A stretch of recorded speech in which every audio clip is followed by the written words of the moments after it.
তুমি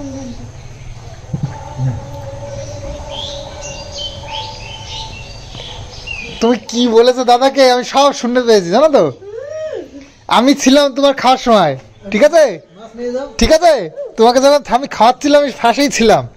তুমি দাদার কাছে মিথ্যে কথা বলছো, হ্যাঁ? বম মাস কোথাকার ভাবো। আমি পাশে বসে রয়েছি, তুই দাদার কাছে মিথ্যে কথা বলছিস।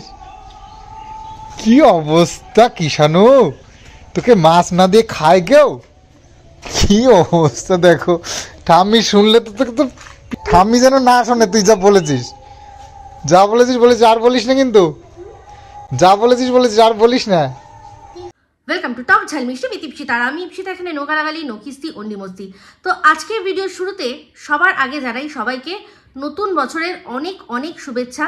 2025 সবার খুব ভালো কাটুক, আনন্দে কাটুক, আর সুস্থভাবে নীরোগ শরীরে কাটুক, এই একটাই প্রার্থনা সবসময় ভগবানের কাছে করি। শত্রু মিত্র যেই দেখছেন, আমার যে কজন ভিউয়ার্স রয়েছেন, সবার শারীরিক সুস্থতা আমি সবসময় কামনা করি। তো যাই হোক, এখন এই ভিডিওর মধ্যে কিছু মানসিক অসুস্থ মানুষ, তাদের নিয়ে কথা বলবো। তো আজকে ভিডিওর শুরুতে ইন্ট্রোডাকশনে যে ক্লিপটা দেখেছেন, যে অংশটা দেখেছেন, সেই অংশটায় আপনারা কি বুঝলেন? এখানে সোনা বাবা সে তার দাদুর কাছে গিয়ে বলেছে যে ঠাম্মি না আমাকে মাছ দেয়নি, তাই তোমার মাছটা আমাকে দেবে, ঠিক আছে? তো চিন্তা করে দেখুন, সেখানে সন্দীপ পাশ থেকে এসে শুনে বলছে যে এই তুমি মিথ্যা কথা বললে কেন, ঠাম্মি তোমার মাছ দেয়নি। সেখানে বাচ্চার এক্সপ্রেশন কি, সে হেসে বিষয়টা উড়িয়ে দিচ্ছে। সে কিন্তু ঘুরিয়ে বলছে না যে না বাবা আমি সত্যি বলেছি, ঠাম্মি না আমাকে মাছ দেয়নি। তো এই যে কথাটা, আমরা জানি বাচ্চারা বাচ্চে মনকে সচ্চে, বাচ্চে কখনো মিথ্যে কথা বলে না। কিন্তু সত্যি কথা বলুন তো, বুকে হাত দিয়ে বলুন যে আমরা যখন ছোট ছিলাম, হয়তো আমাদের স্মৃতিশক্তি অতটাও প্রখর নেই, কিন্তু আমরাও এটুকু তো মনে আছে যে মা পেট ব্যথা হচ্ছে, আজকে স্কুল যাব না। তো এটা কি, এগুলো কি আমরা বলিনি, এগুলো করিনি? প্রত্যেক কটা বাচ্চা করে এই জিনিসগুলো। তো এটাকে বাচ্চাদের ক্ষেত্রে মিথ্যের থেকেও বড় করে বলা যায় যে এটা বাহানা, বাচ্চারা বাহানা দেয়। তো এখানে ও দাদুকে গিয়ে বলতেই পারতো যে দাদু আমাকে একটুখানি মাছ দাও তো, আমি তোমার মাছ ওখান থেকে একটু খাবো, কিন্তু ও সেটা না বলে কি করলো না, বাহানা দিল যে ঠাম্মি আমাকে মাছ দেয়নি, তোমার থেকে একটু মাছ আমাকে দেবে। তো এগুলো বাচ্চাদের সহজাত, এগুলো চলে আসে, কারণ তারা যখন বড় হচ্ছে, তাদের ব্রেন ডেভেলপ হচ্ছে, সেখানেই বুঝতে পারছে যে হিউম্যান যে ইমোশনগুলো রয়েছে সেগুলো আস্তে আস্তে আস্তে আস্তে ওর মধ্যে ডেভেলপ হয়েছে। এটা খুব স্বাভাবিক বিষয়, এটা ভীষণই স্বাভাবিক বিষয় যেটা হয়েছে। বাচ্চারা এই বাহানাগুলো দেয়, আপনাদের বাড়ির বাচ্চাও নিশ্চয়ই দেয়। আমার বাড়িতে আমার ব্লগ যারা দেখে তারা, আমি ব্লগে শেয়ার করেছি যে আমার ছেলে আমাকেই মেরে গিয়ে বাবার কাছে বলে মা লাথি মারলো, মা লাথি মারলে, মানে মা আমাকে লাথি মেরেছে। তো বাবা তখন বলে কি মিথ্যা কথা কেন বলছো? তো এগুলো কি, এগুলো হচ্ছে বাচ্চাকে অ্যাটেনশন যখন না পায় তখন বাচ্চারা এরকম করে। তো সেক্ষেত্রে খাবার ক্ষেত্রেও বাচ্চারা কিন্তু এই জিনিসগুলো করে।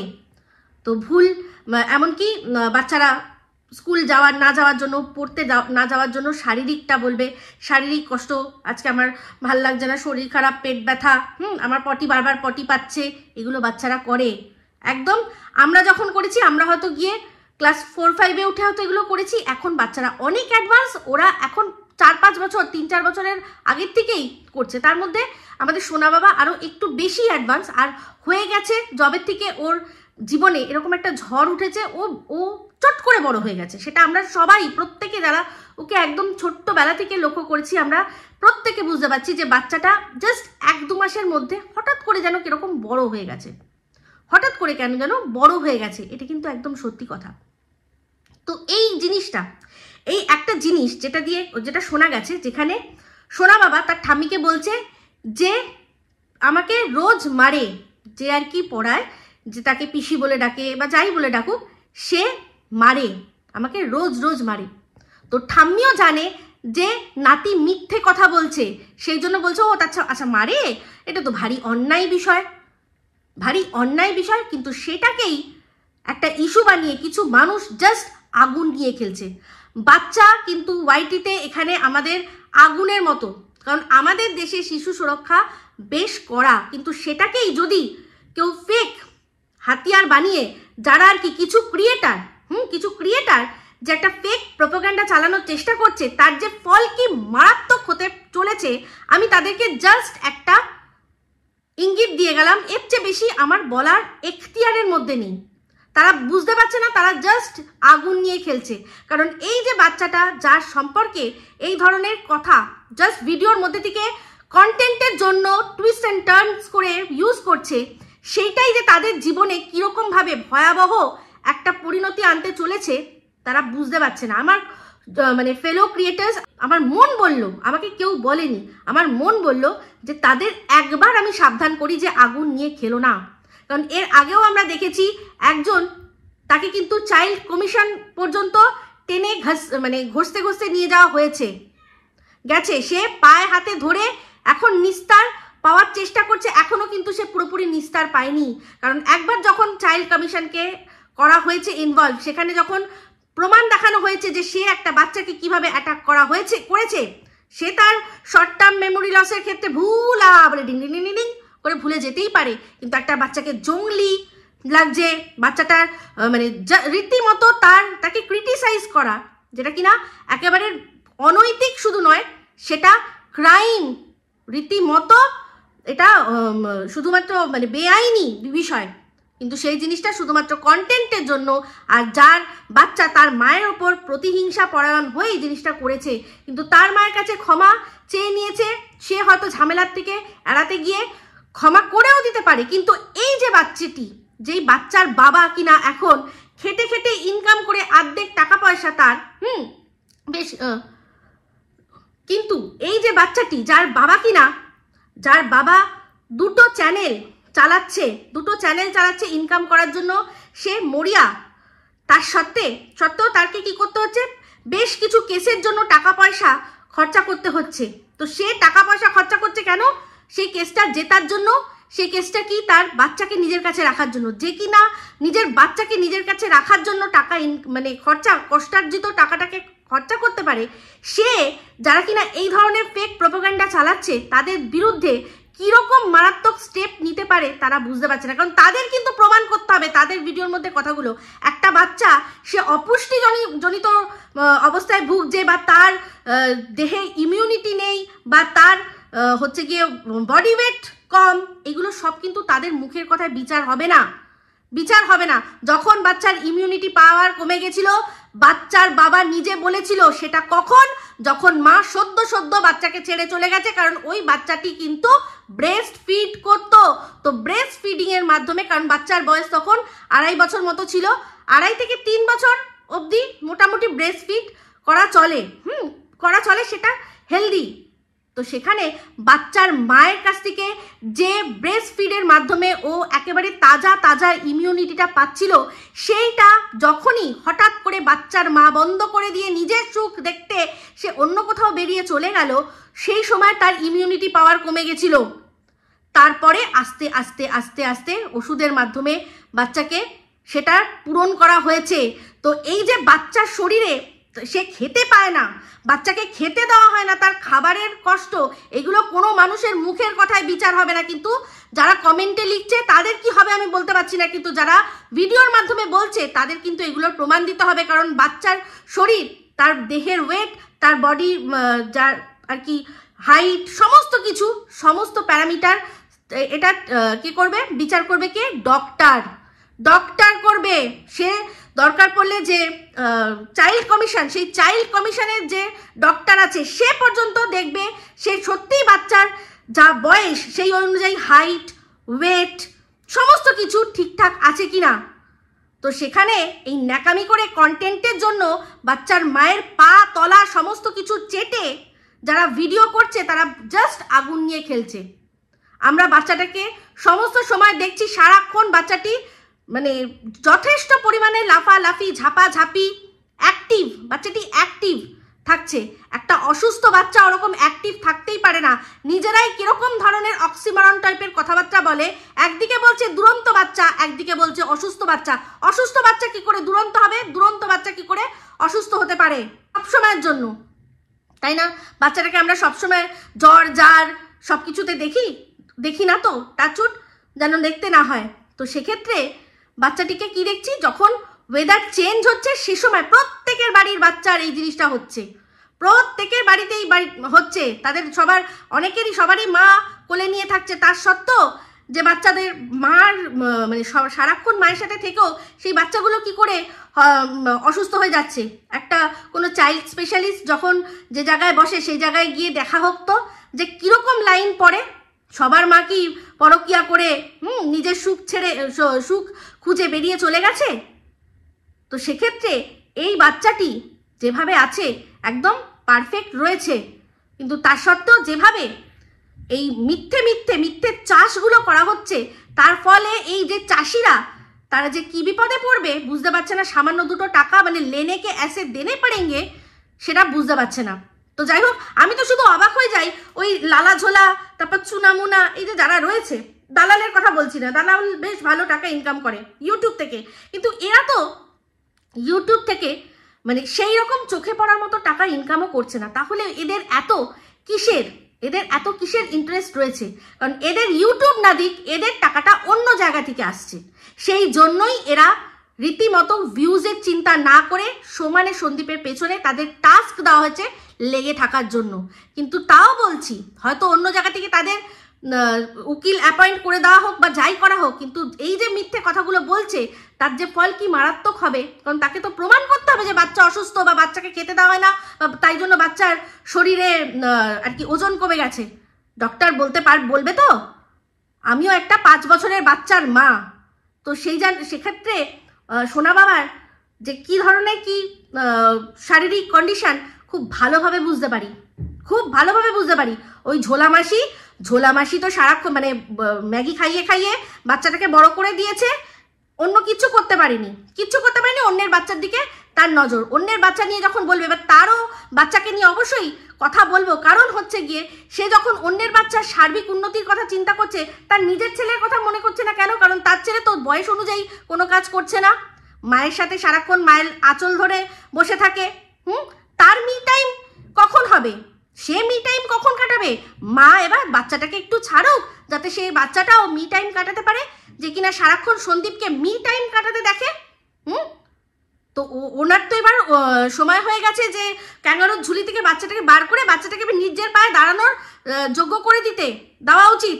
যেটা যতক্ষণ বাচ্চাকে মায়ের আঁচলে রাখা উচিত তখন থেকেও মানে সেই তার আগে বার করাও উচিত না, আর তার অনেক পরে হয়ে গেছে, তার সত্ত্বেও বাচ্চাকে আঁচলের মধ্যে ঢুকিয়ে কোলে এরকম করে করাটাও কোনো মায়ের কিন্তু কাজ নয়, যথার্থ মায়ের কাজ নয়। তাকেও যখন বাঘের বাচ্চাকেও একটা সময় শিকার শিখিয়ে সাঁতার শিখিয়ে তারপর সে জঙ্গলে ছেড়ে দেয় যে এবার তুমি শিকার করে খাও, কিন্তু ছেলেকে কোলের মধ্যে নিয়ে সুযোগই দিচ্ছে না যে গার্লফ্রেন্ড করবে। বলছে গার্লফ্রেন্ড হলে আমি তারপর আর ছেলের সাথে ঘুরবো না, তার আগে অবধি ছেলের গার্লফ্রেন্ডের প্রক্সি দিচ্ছি।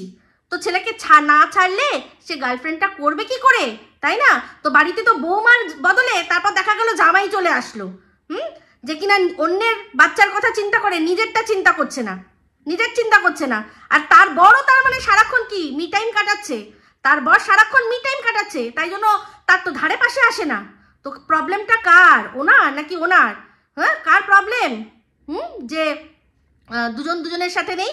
ওনার তো বয়স নাকি খুবই কচি, তাহলে কি বরই দিতে পারছে না নাকি? সময় বর দিতে পারছে না, সেটাই মনে হচ্ছে। সেই জন্য সন্দীপের বাবা, সন্দীপের মা সবার দিকে এরকম করে তাকিয়ে বসে থাকে। তো যাই হোক, সন্দীপের বাবা মায়ের কথা যখন উঠলো তখন বলি ভীষণ সুন্দর লাগছে ব্লগগুলো। বিশেষ করে সেকেন্ড যে ব্লগটা দেখলাম, সেই ব্লগের মধ্যে কাজের মাঝে মাঝে যে কবিতার ছন্দে যে কথাগুলো উনি বলছিলেন, সেগুলো সত্যি কথা বলতে মানে একেবারে বাস্তব কথা, কিন্তু সেটাকেই যখন এত সুন্দর শব্দের গাঁথনি দিয়ে একটা মালার মতো গেঁথে আমাদের সামনে উপস্থাপনা করছেন, কাজের ব্যাকগ্রাউন্ডে কথাগুলো এত সুন্দর লাগছে বলার কথা নাই। তো যাই হোক, একটা জিনিস শুনে নিলাম, মেসমশাই আর শিলাদেবীর প্রেমের কাহিনী, লাভ অ্যাট ফার্স্ট পিঠে। হ্যাঁ, আগে শুনেছিলাম যে পিঠে খেলে পেটেশ হয়, তাই না? কিন্তু এখন জানলাম পিঠে খেলে প্রেম হয়। হ্যাঁ, শিলা দেবী পিঠে খাইয়ে পটিয়ে নিয়েছে তার হাজবেন্ডকে। ওই জায়গাটা না ভীষণ সুন্দর লাগছিল। মেসোমশাই যেভাবে তার স্ত্রীর মানে প্রশংসা অন ক্যামেরা, এর আগেও হয়তো উনি করেছেন কিন্তু কোনোদিনও সেটা এক্সপ্রেস করেননি, স্বাভাবিক কথা। প্রথমে তো ছিল তার বৌমাই যা দেখাবে সেটুকুই, হ্যাঁ, বৌমা যা বলতো, বৌমার ভয় তো দুয়ারের সামনে চৌকাঠের সামনে বসা যেত না, কোথায় বসবে সেটাও বৌমা ঠিক করে দিত, কতটা মুখ খুলবে সেটাও বৌমা ঠিক করে দিত, তাই না? তারপর ছেলে, তো ছেলের ব্লগেও আস্তে আস্তে সাবলীল হতে দেখেছি। কিন্তু এখন যখন ওনারা নিজেদের মনে করেছে যে হ্যাঁ এটা আমাদের কাজ, আমরা এটা করব, নিজেদেরকে এক্সপ্রেস করব, তো দেখছি 100% করছেন। আর এটা আমার ভীষণ ভালো লাগছে। এই যে আর কি বলা যে তোমার তো দারুণ হাত কি সুন্দর চলছে, ওই যে চষি কাটছিলেন তখন হাত কি সুন্দর চলছে, এইটা ভালোবাসা, এইটা ভালোবাসা। এই যে তোমার কাজের আমি রেকগনাইজেশন করলাম যে তুমি খুব সুন্দর রান্না করছো, তুমি যেটা করছো তুমি মানে দারুণ, এই বিষয়টা, এটাতেই ভালোবাসা বোঝা যায়। এটাই বোঝা যায় যে হ্যাঁ আমি কেয়ার করি, তোমার এই ছোট ছোট কাজগুলো, এগুলোতে আমি কেয়ার করি। ভালোবাসা। ওই যে বলেছিল না দালাল যে ওই পথ যদি না শেষ হয়, ওইটার জন্য, ওইটা দেখিয়ে সন্দীপ ভালোবাসা তার বাবা মায়ের বোঝানোর চেষ্টা করেছে। নো, সেটা তো অবশ্যই রয়েছে, সেটাও মানে সুযোগ পেয়েছে আমাদের সুন্দর করে সেটা উপস্থাপনা করে দেখিয়েছে। কিন্তু এই যে ছোট ছোট বিষয়গুলো, এতেই বোঝা যায়। সব সময় দেখবেন একটা জিনিস আপনারা লক্ষ্য করেছেন কিনা, যখনই কোনো কথা হয় শিলা দেবী কিন্তু বলে তোর বাবা, তোর বাবা, তোর বাবু সরি, তোর বাবু কিন্তু এটা, তোর বাবু কিন্তু সেটা, তোর বাবু কিন্তু এটা বলবে।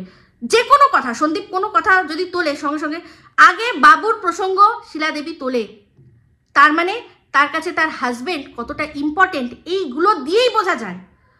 কিন্তু ওই কে আগে খেয়ে নিল বা একসাথে খেলাম না সেটা বড় কথা নয়, বড় কথা যে উনি আগে খেয়ে নেবেন, ওনার জন্য খাবারটা রেডি করে রাখতে হবে আমাকে, এই দায়িত্বটা, এই রেসপন্সিবিলিটিটা, এটাই হচ্ছে ভালোবাসা, এটাই ভালোবাসা। তো একসাথে ঘুরতে গেলাম বা হাতে হাত দিয়ে, ওটা ভালোবাসা নয়, ওটাও তো ভালোবাসার একটা রূপ যেটা সবাই দেখাতে পারে না, তাই না?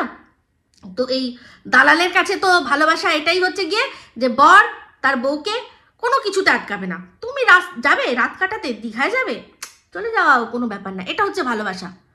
তুমি এটা অন্যায় করছো, আচ্ছা আচ্ছা আচ্ছা, যাতে কেউ জানতে না পারে সেটাকে ঢেকে ঢুকে রাখবে, এটা হচ্ছে দালালের কাছে ভালোবাসা। তো যাই হোক, দালাল অলরেডি একটা না, এই আমার ছেলের প্রসঙ্গ তুলে সে অলরেডি একটা এফআইআর খেয়ে রয়েছে, সেই এফআইআর এর অনুযায়ী কেসও শুরু হয়েছে, আপনারা সবাই জানেন। তারপর এই মন্দিরার কাছে হাত পা জুড়ে ও ক্ষমা চেয়ে নিয়েছে, কিন্তু কেসটা তো হয়ে গেছিল, তাই তো? তারপর হচ্ছে গিয়ে এমনকি এই এমএসএলদের তাদের ক্ষেত্রেও কিন্তু বাচ্চাটা একটা বিশাল বড় মানে পয়েন্ট, যেটা আর কি ও বিশাল বড় অন্যায় করেছে, ক্রাইম করেছে, একটা বাচ্চার জন্ম পরিচয় নিয়ে কথা বলার, ঠিক আছে? আমার বাচ্চার জন্ম পরিচয় নিয়ে প্রশ্ন তুলেছে, এমএসএলেরও সেম তাই করেছে, তাই তো? তার জন্য দুটো হয়ে রয়েছে। এবার এখানে যেই বাচ্চাটার কে নিয়ে যার ওপর 144 করা আছে, শুনেছি আমরা 144 করা রয়েছে, হ্যাঁ, আরও যা যা করা রয়েছে, যার জন্য হাইকোর্টে কেস চলছে, সেই বাচ্চাকে নিয়ে এই ফেক প্রোপাগান্ডায় যারা মেতেছে তাদের যে কি হাল হতে চলেছে তারাই বুঝবে। তো যাই হোক, একটা কথা বলি, এর আরেকটাও আপনাদের মনে করিয়ে দিই, সোনা বাবার কথা।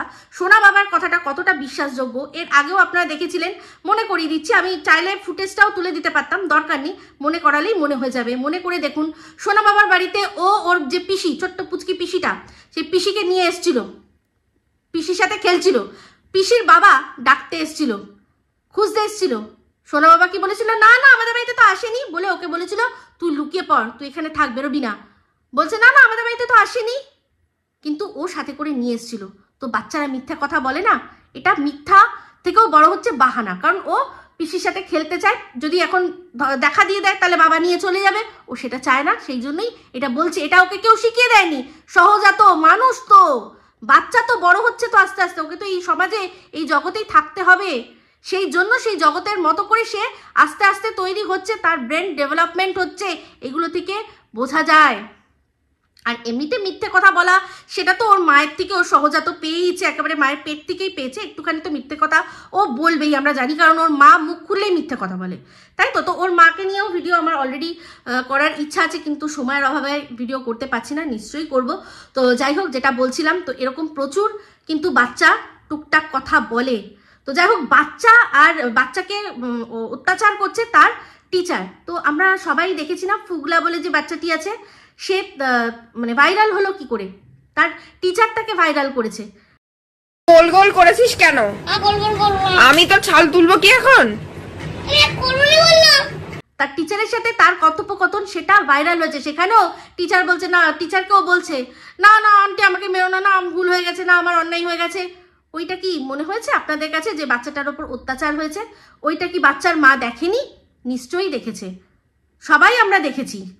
তো এখানে এই শুধু এই কথাটা বাচ্চাটা বলেছে, সেটাকে নিয়ে যারা এই ধরনের নোংরামি শুরু করেছে তাদের আমি বলে দিলাম, ছোট্ট করে একটা অ্যালার্ট দিয়ে দিলাম যে তারা তৈরি থাকুক, যদি এখনো না স্টপ হয় তাহলে যা হবে তারা সম্পূর্ণ তাদের ওপর হবে। যদি মনে করে যে আমার তো কেউ জানেই না ঠিকানা, কেউ ঠিকানা জানে না, বলে রাখছি লালা ঝরা বুড়িকে বলছি, ভাবছে সোসাইটিতে থাকে, সেই সোসাইটিতে যদি উকিলের নোটিশ যায়, তার নাম বলে, আর তার সত্ত্বেও সে সেটা নিতে রাজি না হয়, 3 বার হবে, তারপরেই সেটা কোর্টে জমা হবে। কোর্ট থেকে যখন সমন আসবে, কোন সোসাইটি আটকায় সেটা দেখে নেব আমরাও, সেটা আমরা দেখে নেব। যদি ভাবে যে আমি তো সোসাইটিতে থাকি, যতক্ষণ না আমি অ্যাপ্রুভ করব আসতে পারবে না। উকিলের চিঠি 3 বার যখনই রিফিউজ করবে, বলবে তো নিশ্চয়ই, নাম ধরে তো তার নাম দিয়ে তো এসছে, সেটা তো বলা হবে সোসাইটি গেটে। সঙ্গে সঙ্গে যখন অ্যাপ্রুভ করবে না, 3 বার অ্যাপ্রুভাল যেই হবে না, সঙ্গে সঙ্গে উকিল তার রাইট পেয়ে যাবে, সঙ্গে সঙ্গে কি করবে, কোর্টে জমা দেবে, কোর্ট থেকে সমন আসবে। নালে উকিলের নিয়ম হচ্ছে উকিলের চিঠি নিয়ে তার রিপ্লাই দেওয়া। যদি কেউ ভেবে থাকে যে সোসাইটিতে থাকে আমার কিছু হবে না, সে দেখে নিক এই জিনিসটা, তাহলে নোংরামিটা সে চালিয়ে যাক, ঠিক আছে, সে নোংরামি চালিয়ে যাক। আর চুনা, তারও 2 মিনিটের খেল। তো বললাম একবার যে আগুন নিয়ে যারা খেলছে তারা সাবধান হয়ে যাওয়ার, এটা হাই টাইম। একটাই কথা বলছি, যে যার বাচ্চাকে নিয়ে এটা করা হচ্ছে, মানে সন্দীপ কিন্তু পুরো গেট সেট রেডি, তাকে আটকে রাখা হয়েছে, সে কিন্তু একদম প্রস্তুত রয়েছে, আর ভয়ঙ্কর লেভেলে, ঠিক আছে, এটুকু বলে রাখলাম। এটা জাস্ট যে যেরকমভাবে নেবে সেরকম। সবাই পাগলেও নিজের বুঝ বোঝে, কিন্তু কন্টেন্টের জন্য নোংরামি তারা কিন্তু ভালো করে জানে বাচ্চাটির সমস্ত কিছু একদম ওকে রয়েছে। আর এই যে কথাগুলো তারা নিজেরা চিন্তা করলেই বুঝতে পারবে, তাদের প্রত্যেকের বাড়িতে বাচ্চা আছে, প্রত্যেকে বাচ্চা কোনো না কোনো সময় মিথ্যা কথা বলেছে। এই বয়সী বাচ্চারা বলতে পারে। আমি তো সোনা বাবার অনেকগুলো মিথ্যে বাহানা ধরিয়ে দিলাম, এবার এর চেয়ে বেশি আর কিছু বলতে পারবো না, ঠিক আছে। তো যাই হোক, এই বলে এই ভিডিওটা এখানেই এন্ড করছি। যদি ভালো লাগে তাহলে অবশ্যই লাইক শেয়ার কমেন্ট করতে ভুলবেন না। যারা চ্যানেলটা সাবস্ক্রাইব করেননি তারা সাবস্ক্রাইব করে নেবেন। সবাই ভালো থাকবেন, সুস্থ থাকবেন। আবার আসছি খুব শীঘ্রই একটা নতুন ভিডিও নিয়ে। Me Ipsita signing off. Love you all.